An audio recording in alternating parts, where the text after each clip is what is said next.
Bikin video YouTube itu susah. Dari mulai perencanaan, syuting, edit video, sampai bikin thumbnail, semuanya sangat menyita waktu dan tenaga. Tapi setelah berjam-jam ngedit sampai kepala pusing, video akhirnya beres, siap untuk diupload. Video kali ini pasti bakalan viral. Namun kenyataan yang terjadi, yang nonton videonya cuma 2 orang.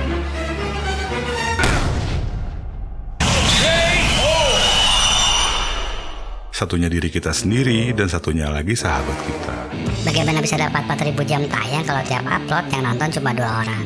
Masalahnya, jadi YouTuber itu bukan hanya sekedar membuat konten, tapi ada sisi lain yang harus dimengerti. Dan untuk mendapatkan view, harus dimulai dengan impression.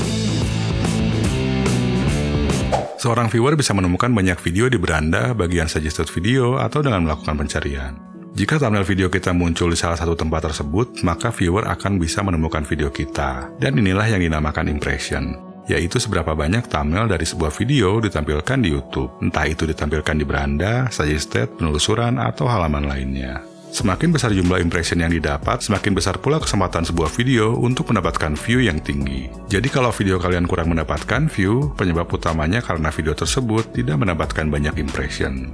Dalam kata lain, videonya hanya ditemukan oleh sedikit viewer, atau bahkan sama sekali tidak ada viewer yang menemukan. Ibaratnya, YouTube itu adalah lautan konten yang luas, dan video kita berada di dasar lautan yang paling dalam sehingga sangat sulit untuk ditemukan. Agar bisa terlihat, kita harus berusaha untuk memunculkan video tersebut ke permukaan YouTube.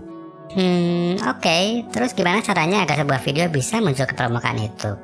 Untuk menjawab pertanyaan tersebut, kita harus memiliki gambaran mengenai cara algoritma YouTube bekerja. Tugas utama dari algoritma YouTube itu adalah mencarikan video yang relevan untuk viewer, bukan mencarikan viewer untuk sebuah video. Dan hal ini dikatakan langsung oleh YouTube. Di sini dikatakan juga, buatlah video yang membuat penonton Anda senang. Jadi jika sebuah video mampu memuaskan viewer, maka video tersebut akan mendapatkan lebih banyak impression. Tapi bagaimana kita bisa bikin viewer puas kalau tidak ada seorang pun yang tahu akan keberadaan video kita? Hal pertama yang harus kita lakukan adalah optimasi metadata video. Dengan mengoptimasi metadata yang relevan dengan isi video, algoritma YouTube akan lebih mengerti topik dari video tersebut. Di saat ada viewer yang mencari video dengan topik tersebut, maka videonya bisa muncul di hasil penelusuran dan terlihat oleh viewer. Jadi kita harus memastikan topik video yang kita pilih adalah topik yang sering dicari oleh viewer. Semakin banyak viewer yang mencari topik tersebut, semakin besar kesempatan yang dimiliki sebuah video untuk mendapat view yang tinggi. Hasil penelusuran adalah salah satu permukaan YouTube yang wajib ditarget oleh seorang YouTuber pemula agar bisa mendapatkan view. Sedangkan permukaan lainnya yang merupakan 2 sumber view terbesar, yaitu beranda dan suggested, lebih sulit untuk ditarget. Kalau kita lihat video-video yang ada di beranda, kebanyakan adalah video-video dari channel yang sudah berkembang. Jadi sebagai langkah awal untuk channel kecil, target dulu halaman penelusuran YouTube. Jika sudah berhasil dan subscriber mulai bertambah, baru kita bisa merapat ke suggested dan beranda. Apakah hanya dengan melakukan optimasi metadata, video kita bisa masuk ke halaman penelusuran YouTube? Saat viewer melakukan pencarian di YouTube, thumbnail video yang muncul bukan hanya dari channel kita. Ini berarti selalu ada persaingan dari channel-channel lain. Kebanyakan viewer biasanya lebih memilih untuk menonton video yang berada di posisi atas yang thumbnailnya menarik perhatian mereka.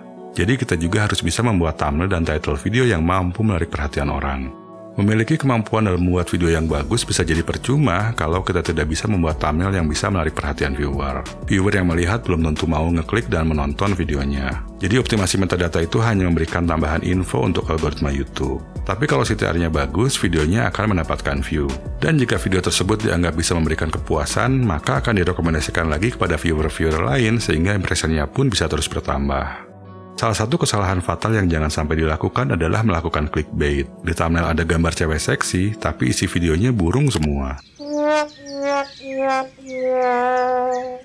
Kalau melakukan clickbait, viewer mungkin bakal tertarik nonton karena melihat thumbnailnya, tapi pas nonton bakal kecewa karena isi videonya tidak sesuai janji. Untuk video-video yang sama sekali tidak memberikan kepuasan, kemungkinan besar tidak akan diikutsertakan sebagai video yang direkomendasikan. Lalu apa yang dinilai algoritma YouTube agar sebuah video dianggap bisa memberikan kepuasan? Ada beberapa, termasuk likes, comments, dan juga average duration, yaitu seberapa lama rata-rata viewer menghabiskan waktu untuk menonton video tersebut.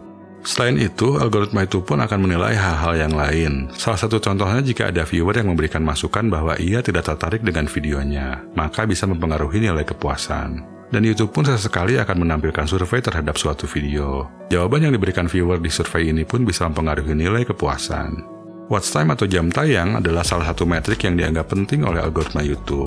Untuk lebih mengerti, mari kita lakukan perbandingan. Jika video A berdurasi 5 menit dan memiliki average view duration 2 menit 50 detik, artinya rata-rata viewer menonton sampai 50% dari total durasi. Sedangkan video B memiliki durasi 8 menit, tapi rata-rata viewer hanya menonton 20% dari total durasi. Berarti average view duration-nya hanya sekitar 1 menit 36 detik. Video manakah yang memiliki potensi lebih besar untuk direkomendasikan algoritma YouTube? Jawabannya adalah video A. Walaupun durasinya lebih pendek, tapi average duration video A lebih tinggi, sehingga watch time-nya pun akan lebih tinggi. Artinya, video A dinilai bisa memberi kepuasan lebih dibandingkan video B. YouTube akan membandingkan video kalian dengan video-video dari channel lain yang topiknya sama atau mirip. Jadi pelajari juga apa kelebihan dan kekurangan channel-channel lain agar kalian bisa membuat thumbnail dan video yang lebih baik. Kembangkan terus kemampuan kalian dalam membuat video, baik dari segi kualitas gambar dan audio, dan juga alur cerita serta editingnya. Tentunya, untuk meningkatkan skill dalam membuat video itu perlu waktu. Jadi terus bikin video-video baru sekalian sambil mengasah skill. Biasanya setelah upload sekitar 20-30 video, perkembangan channel itu baru mulai terasa meningkat. Coba saja kalian lihat channel-channel yang sudah berkembang, rata-rata mereka sudah mengupload lebih dari 40 video. Ada juga yang sudah ratusan dan bahkan ribuan video.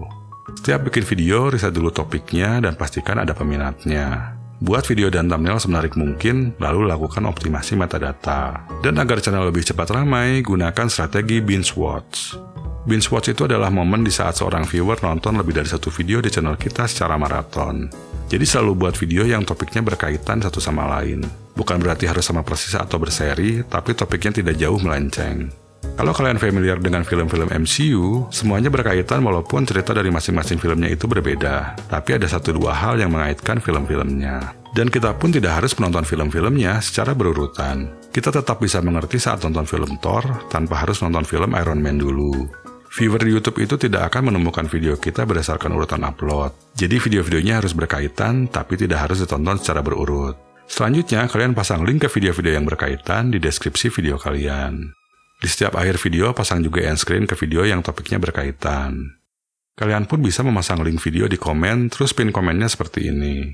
Dan jangan lupa untuk pastikan selalu melakukan optimasi metadata di setiap video.